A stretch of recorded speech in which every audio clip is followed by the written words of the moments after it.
वन्दितु सर्वसिद्धे ध्रुवनचलमणोऽहं गरिं भक्ते मोक्षामि समे पाहुड बिणमो शुद्ध केवली भणिदम्। सभी को सादर जय जिनेन्द्र। प्रस्तुत है नाटक समय सार के तत्व। जी हाँ, इस नाटक के माध्यम से समय सार में वर्णित नाटक की विषय वस्तु को संक्षिप्त में दिखाने का प्रयास किया है। जैसा कि हम जानते हैं, समय सार ग्रंथ एक नाटक के रूप में लिखा गया है।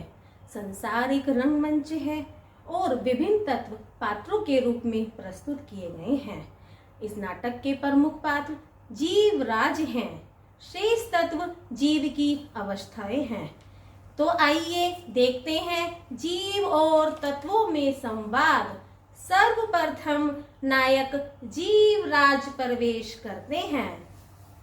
मैं एक दर्शन ज्ञान में नित शुद्ध हूँ रूपी नहीं, ये अन्य सब पर द्रव किंचित मात्र भी मेरे नहीं।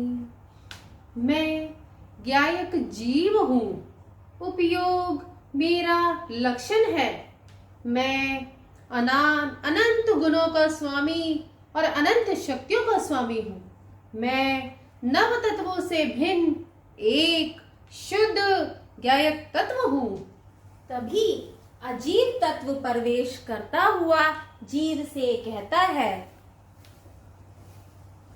भाई जीव, जय जिनेन्द्र। जय जिनेन्द्र। माना कि तुम चेतना युक्त हो, परंतु मुझ अजीव के बिना तुम कुछ भी नहीं कर सकते। तुम कहना क्या चाहते हो? मेरे जन्म लेने पर तुम्हारा जन्म हो जाता है, मेरे मरण होने पर तुम्हारा मरण हो जाता है। मेरे ही माध्यम से तुम देखते हो, खाते हो, पीते हो। मैं ही तुम्हें काला गोरा मोटा पतला बनाता हूँ। तुम मेरे बिना कर क्या सकते हो? भाई अजीव, तुम भ्रम में हो। यदि तुमसे ही सब कार्य होने लगे तो फिर मुर्दा भी खाने पीने उठने बैठने चलने फिरने लग जावे। परंतु ऐसा नहीं है, क्योंकि उपयोग मेरा लक्षण है। मैं अरस अरूपी अस्पर्शी अगंध तत्व हूँ। मैं तुम्हारे किए 29 प्रकार के भावों से भी भिन्न हूँ। जीव की बात सुनकर अजीव निरुत्तर हो जाते हैं, परंतु जैसे ही जीव आगे बढ़ते हैं, पुण्य और पाप उनका मार्ग रोक लेते हैं। अरे जीवराज, पहचाना? मैं हूँ पाप। भोग विलास में मस्त होकर तुम सबसे ज्यादा मुझे ही तो करते हो, और अधिकांश समय तुमने मुझ में ही तो बिताया है। खाने पीने घूमने में जो मजा है, वैसा सुख और कहाँ है? और जो तुम संसार में हो, वह मेरी ही तो कृपा है। हे भाई पाप, अब तक मैं तुम्हारे ध्यान में कितना समय व्यतीत कर चुका। यह मेरी बहुत बड़ी भूल थी। मैं अपने स्वरूप को भूलकर और सच्चे देव शास्त्र गुरु के स्वरूप को भूलकर नरक और निगोद की यात्रा ही करता रहा। परंतु अब मैं तुम्हारा सर्व प्रकार से त्याग करता हूँ। इतना कहकर जीवराज पाप से अपना मुख मोड़ लेते हैं। जैसे ही आगे बढ़ने को उद्यत होते हैं, पुण्य उनका मार्ग रोक लेता है। अरे जीवराज, कहाँ चले जा रहे हो? मेरे सन्मुख आओ, मैं तुम्हें तुम्हारे हित की बात बताता हूँ। मेरी शरण में रहोगे तो तुम्हें विश्व के अनुपम ऐश्वर्य की प्राप्ति हो सकेगी, और मैं तुम्हें तीर्थंकर पद, इंद्र पद, चक्रवर्ती पद दिलवा सकता हूँ। बस तुम मेरी भक्ति करो, पूजा करो, दान दो और मेरे पीछे भागते रहो। फिर देखो समृद्धि तुम्हारे पीछे कैसे भाग कर आएगी।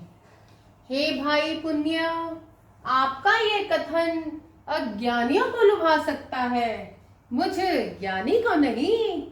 आप ऐश्वर्य आदि प्रदान करने वाले अवश्य हैं, परंतु आप है तो भोग ही ना, है तो आश्रम की ही संतान। पापराज मुझे लोहे की बेड़ी में बांधना चाहते हैं और आप मुझे सोने की बेड़ी में बांधना चाहते हैं। मैं यह जानता हूँ आप दोनों में फिर अंतर ही क्या है।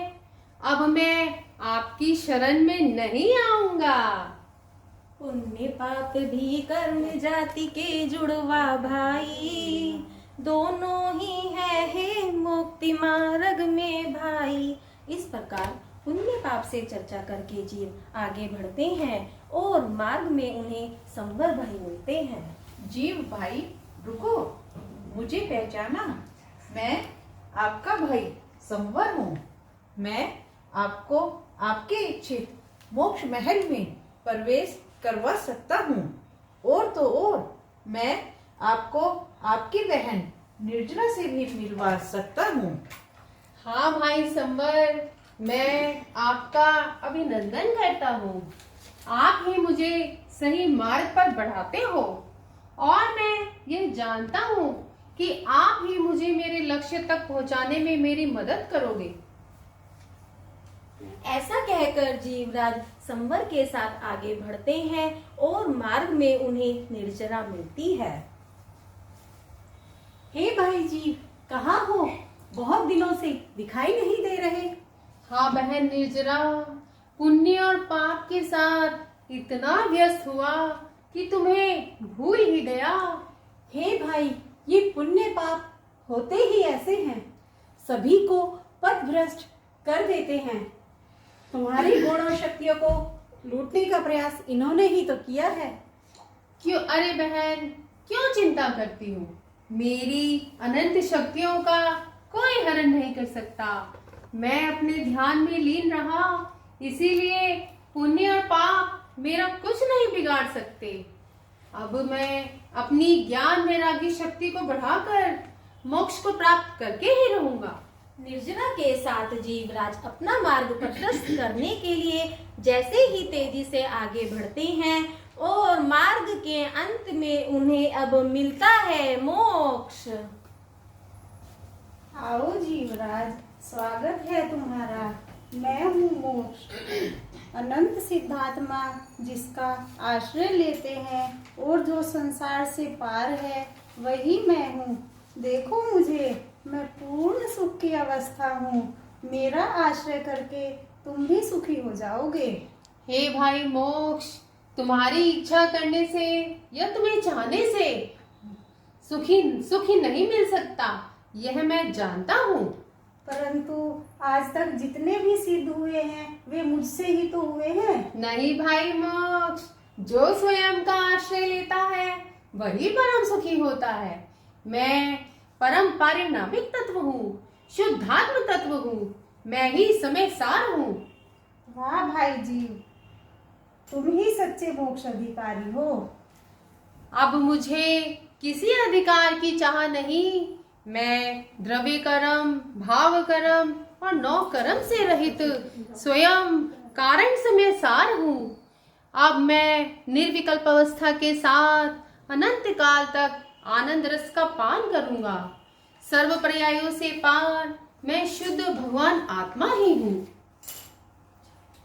इस प्रकार जीव नव तत्वों को जानते हुए स्वयं को नव तत्वों से भिन्न अनुभव करके ज्ञानी होता हुआ सच्चे सुख को प्राप्त करता है और आनंद के सागर में निमग्न होकर विश्व के ऊपर प्रतिष्ठित हो जाता है।